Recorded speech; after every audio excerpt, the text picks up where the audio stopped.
All right, two big developments with Donald Trump 2 weeks after the assassination attempt on him. He wants to resume outdoor rallies, thinks they're very important. But a lot of folks are concerned for his safety and others who attend such an event, their safety, especially whether the Secret Service is even up to the task. Let's go to Chris Swecker, the former FBI Assistant Director. You know, Chris, I can't blame the former president, other politicians who like these venues, particularly Donald Trump, who gets tens of thousands, in the case of Wildwood, New Jersey, a couple of 100,000, to fill an outdoor area. But there are risks to that. So how do you balance that?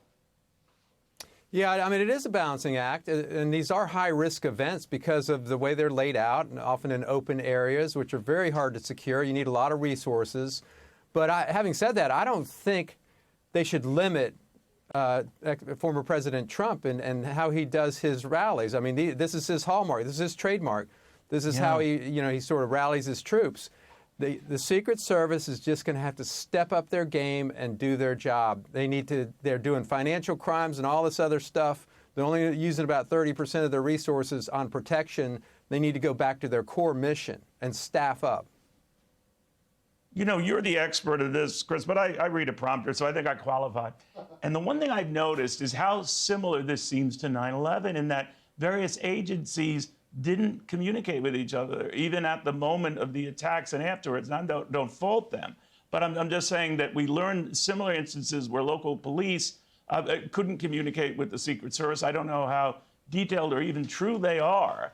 But this communication issue between people who are there to protect everyone there, including a guy running for president, it's incumbent upon them to make sure that they're all in sync, right? Right. I mean, that's exactly one of the biggest issues in 9/11 was that failure to communicate and sort of interoperability, sharing information.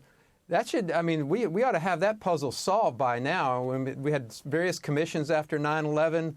We had they set up the terrorism task, the terrorism screening center, the counterterrorism center in D.C., outside of D.C., where all the agencies are in one place. This is a simple one, though. This would just have the state police and the local police in the command post with the Secret Service. Secret Service doesn't want to share their channel with them, that's fine, but you sit right next to each other and pass information real time and then make good judgment about what you're going to do with the information as it comes in. And I think they fell down on both parts. You know, Chris, this is a little bigger, but you're more than able to look at it, given your past FBI background.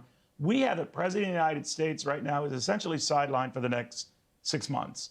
We have his vice president in a role that's very similar to an acting president in the meantime. Kind of like what some European countries do. We have a president and a prime minister. I get that. But that's not our country. That's not our system of government. So I'm wondering what signals you think this sends. Does it confuse foreigners? Does it incite our enemies or galvanize them? What do you think? I think it creates a very dangerous environment in what was already a pretty high threat environment.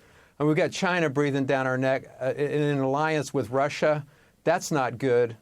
And we've got Iran. We've got crazy people, almost nuclear. North Korea, another unstable person with his hand on the trigger. So and then across Russia, we've got threats coming from everywhere. And this just sends a bad signal. It's a national security issue for sure.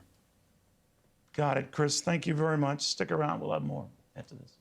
I'm Steve Doocy. I'm Brian Kilmeade. And I'm Ainsley Earhart. And click here to subscribe to the Fox News YouTube page to catch our hottest interviews and most compelling analysis.